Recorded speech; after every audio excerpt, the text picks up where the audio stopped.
नमो नारायण प्रिय भक्तों, आप सभी को निर्जला एकादशी की हार्दिक शुभकामनाएं। आइए आज हम सुनते हैं निर्जला एकादशी की व्रत कथा। तो चलिए पूरे प्रेम और आनंद के साथ आज की कथा का प्रारंभ करते हैं। बोलिए श्री गजानंद महाराज की जय, श्री विष्णु भगवान की जय।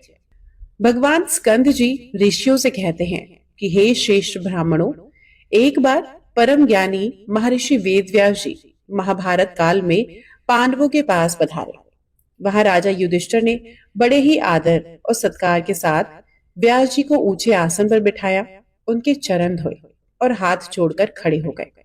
राजा युधिष्ठिर ने अत्यंत विनीत भाव से पूछा, हे आदरणीय पितामह, मैंने आपके पवित्र मुख से माधव धर्म, स्मृतियों के नियम और वेदों के गुण धर्मों के बारे में बहुत विस्तार पूर्वक सुना है। आपने हमें पग पग पर धर्म की राह दिखाई है। अब आप कृपा करके मेरे मन की एक जिज्ञासा को शांत कीजिए। हे प्रभु, अब मुझे वैष्णव धर्म के बारे में बताइए, यानी वो नियम और व्रत बताइए जिससे जगत के पालनहार भगवान विष्णु अत्यंत प्रसन्न होते हैं और मनुष्य को सहज ही मोक्ष मिल जाता है। महर्षि वेदव्यास जी ने राजा युधिष्ठिर की तरफ देखा और मुस्कुराए और बड़े ही शांत स्वभाव से बोले, हे राजा युधिष्ठिर, ज्येष्ठ महीने के शुक्ल पक्ष में जो सबसे उत्तम एकादशी आती है, उस दिन मनुष्य को बिना पानी पिए यानी पूरी तरह निर्जल रहकर उपवास करना चाहिए। इस व्रत को पूरा करने के बाद अगले दिन चीनी और ठंडे जल से भरे हुए सुंदर मिट्टी के घड़े का दान श्रेष्ठ ब्राह्मण को देना चाहिए। जो मनुष्य ज्येष्ठ के महीने में इस जल के घड़े का दान करता है, वह संसार के सभी बाधाओं से मुक्त होकर सीधे भगवान विष्णु के परम धाम वैकुंठ को प्राप्त होता है। व्यास जी ने आगे कहा, हे युधिष्ठिर, तुमने मुझसे वेदों और शास्त्रों के जो नियम सुने हैं वे सुनने में बहुत अच्छे हैं, लेकिन सत्य यह है कि कलयुग में रहने वाले साधारण मनुष्य के बस की बात नहीं है कि वे उन कठिन नियमों का पालन कर सके। कलयुग के मनुष्य की आयु कम होगी, उसका शरीर कमजोर होगा और उसका मन चंचल होगा।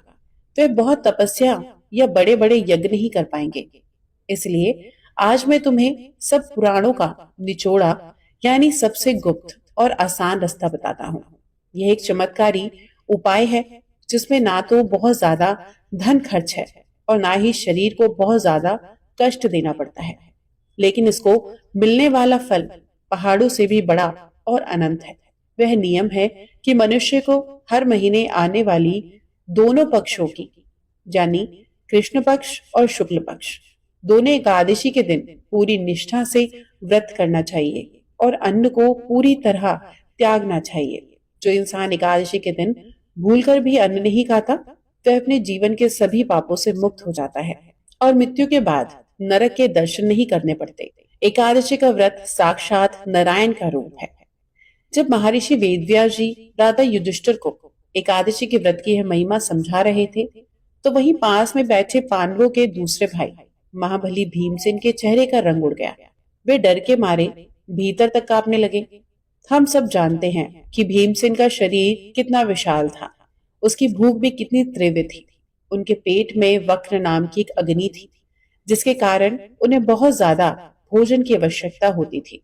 इसलिए उन्हें वक्रोदर भी कहा जाता था। वे पल भर के लिए भी भूख बर्दाश्त नहीं कर सकते थे। भीमसेन बड़े ही व्याकुल और गंभीर होकर व्यास जी के सामने आए, हाथ जोड़कर और रुआंसू होकर बोले, हे पूजनीय पितामह, आपकी बातें सुनकर मेरा दिल बैठा जा रहा है। मैं आपको अपने मन का सच्चा हाल बताता हूँ। हे प्रभु, मैं इस उपवास को करने के लिए पूरी तरह असमर्थ हूँ। हर महीने में 2 बार बिना अन्न के रहना मेरे लिए साक्षात मृत्यु के समान है। मैं अपनी इस तेज भूख के कारण महीने में 2 बार क्या, एक दिन भी व्रत नहीं कर सकता। हे दयालु गुरुदेव, आप तो सर्वज्ञ हैं। कृपा करके मुझ पर दया कीजिए और मुझे कोई ऐसा व्रत बताइए जो साल में सिर्फ एक बार ही करना पड़े, जिससे मैं थोड़ा कष्ट सहन करके आसानी से कर सकूं, लेकिन उसका फल इतना बड़ा ही हो कि मुझे मुक्ति मिल जाए। भीमसेन की ऐसी लाचारी और सच्ची बात सुनकर व्यास जी को उस पर दया आ गई और वे बोले, हे भीमसेन, घबराओ मत, एकाग्र मन होकर मेरी बात सुनो। शास्त्रों में हर संकट का समाधान है। जब सूर्य देव वृषभ राशि या कुंभ राशि में प्रवेश करते हैं, उस समय ज्येष्ठ महीने के शुक्ल पक्ष में जो महान एकादशी आती है, उसे निर्जला एकादशी कहते हैं। तुम पूरे साल की 24 एकादशियों का व्रत भले न कर पाओ, लेकिन इस एक एकादशी के तुम पूरे नियम से जल रहित यानी बिना पानी पिए उपवास करो। हे वत्स्य, इस व्रत का नियम बहुत ही कड़ा और पवित्र है। इस दिन बुद्धिमान मनुष्य को केवल सुबह के समय, स्नान करते समय और पूजा की शुरुआत में आचमन करते समय ही थोड़ा सा जल अपने मुंह में लेना चाहिए। उस आचमन के जल के अलावा पूरे दिन और रात में पानी की बूंद भी गले से नीचे नहीं उतरनी चाहिए। अगर कोई मनुष्य भूल से या लोभवश इस दिन पानी पी लेता है, तो उसका यह महान व्रत उसी क्षण भंग हो जाता है और उसका पुण्य नष्ट हो जाता है। इसलिए तुम्हें ज्येष्ठ शुक्ल एकादशी के दिन सूर्य उगने से लेकर अगले दिन यानी द्वादशी के सूर्य तक अन्न और पानी दोनों का पूरी तरह त्याग करना होगा।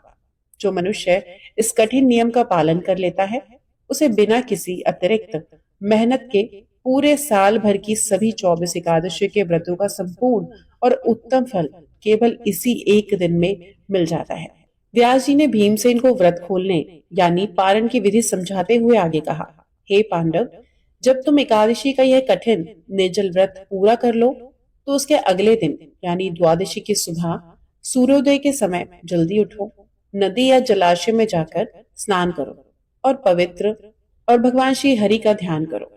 इसके बाद अपनी श्रद्धा और शक्ति के अनुसार शेष और विद्वान ब्राह्मणों को शीतल जल से भरे हुए मिट्टी के घड़े, सोने की मुद्राएं, वस्त्र और अन्न का आदर पूर्वक दान करो। दान कार्य पूरा करने के बाद पूरे संतोष के साथ ब्राह्मणों को भोजन कराओ और फिर स्वयं भोजन ग्रहण करो। इस विधि से व्रत का पालन करने से ही व्रत पूर्ण माना जाता है। हे भीमसेन, इस तरह ज्येष्ठ शुक्ल एकादशी का व्रत करने से जो महान पुण्य फल प्राप्त होता है, उसके बारे में स्वयं भगवान जनार्दन ने मुझे बताया है। संसार में जितने भी प्रकार के दान कहे गए हैं, दुनिया के समस्त पवित्र तीर्थों में स्नान करने का जो महाफल मिलता है और जितने भी बड़े बड़े हवन और अश्वमेध यज्ञ करने से जो पुण्य प्राप्त होता है, वह सारा की सारा पुण्य अकेले ज्येष्ठ महीने की शुक्ल पक्ष की इस निर्जला एकादशी का व्रत करने से मनुष्य को एक बार में ही मिल जाता है। साल भर की सभी एकादशियां मनुष्य को धन धान्य, परम पुण्य, सुंदर संतान और उत्तम स्वास्थ्य देने वाली है। इसमें तनिक भी संदेह नहीं। महर्षि वेदव्यास जी ने अंत में बहुत ही अद्भुत रहस्य की बात बताई। वे बोले, हे भीमसेन, जो मनुष्य इस परम पावन दिन पर जल की बूंद भी पिए बिना निर्जल